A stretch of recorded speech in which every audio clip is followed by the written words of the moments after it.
รื่องของแฟนเก่าที่เลิกกันไปแล้วหั่นเจ้ายังเก็บไว้บ่ถามว่าเก็บไว้บ่ก็บ่ถึงขั้นว่าเก็บไว้แต่ว่ามันอยู่ในห้องกับปะมันอยู่ในห้องสิป้ามันไม่จังเอากับปะมันก็สิเฮ็ดจะได้สิไปถิ่มบ่มันเจ้ายังมักเขาหวาเจ้าจิป้าไปหั่นน่ะก็บ่ได้มาจิป้าไปหยังทำอะไรมากน่ะเอาก็สิถิ่มเฮ็ดหยังตัวใดมันใส่ได้ก็ใส่บ่อีหยังใส่ได้บิกินี่เจ้าใส่ได้ปะบิกินี่ของเขาอ่ะน่ะเจ้าสิป้าไปปะเอาเนาะเป็นบ้าปะเขาก็บ่ลืมติตัวนั้นเนาะที่สิ่งของตัวหยังมันก็อีหยังจริงของผู้หญิงมันมีแต่แบบนั้นส่งสลิปนางฮอกออกนี่เจ้าใส่ได้เสียนมนี่เจ้าใส่ได้ปะสั่นสิเก็บไปหยังเอากับว่ามันก็สิเป็นอีหยังมันก็อยู่ในส่วนของมันเนาะโอ้มึงสิเก็บไปหกห้องอีหยังเอาไปปูให้ม้านอนก็ได้ม้าเกิดลูกใหม่น่ะดีกว่ามึงเก็บเอาไว้นี่มึงยังมักมันมันบ่ได้มักเฮาก็เลิกกันแล้วก็คือเลิกก็เข้าใจเป็นหยังคือเก็บเอาไว้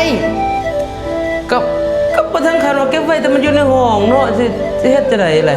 จะเป็นคนสกปรกปานนั้นปะจะยังเก็บเอาไว้มันอยู่ในแก๊สมันอยู่ในแจ้กับป้าอยู่หั่นสิเฮ็ดอยู่ในแก๊สจะให้ป้าอยู่ในแก๊สอีกเอาสมมุติว่ามึงบ้าป่ะ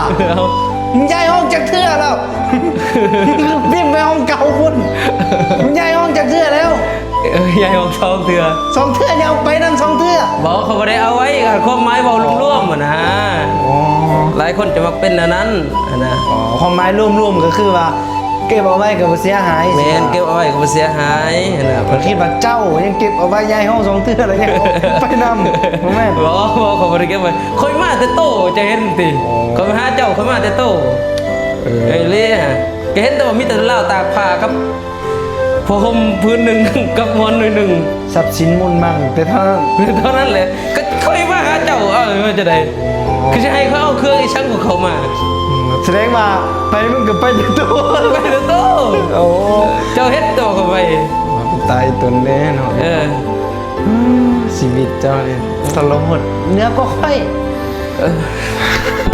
น้ำหอมเอเดนทุกคนอยากแนะนำน้ำหอมที่เปิดโตมาแบบใหม่ๆเนาะหอมแบบแตกต่างหอมแบบบ่คือไผเนาะอยากให้ทุกคนได้เปิดใจลองใส่แบรนด์นี้เนาะแบรนด์ก็คือแบรนด์เอเดนซะเนาะทุกคนเอาไปลองใส่เด้อเพราะว่าหอมละมุนผู้สาวติดผู้สาวลงนะผู้เบาติดผู้เบาลงอย่างแน่นอนเนาะถ้าใส่น้ำหอมตัวนี้แล้วกินนี่ข่อยก็มักได้สิแม่นข่อยก็มักอีหลีแล้ว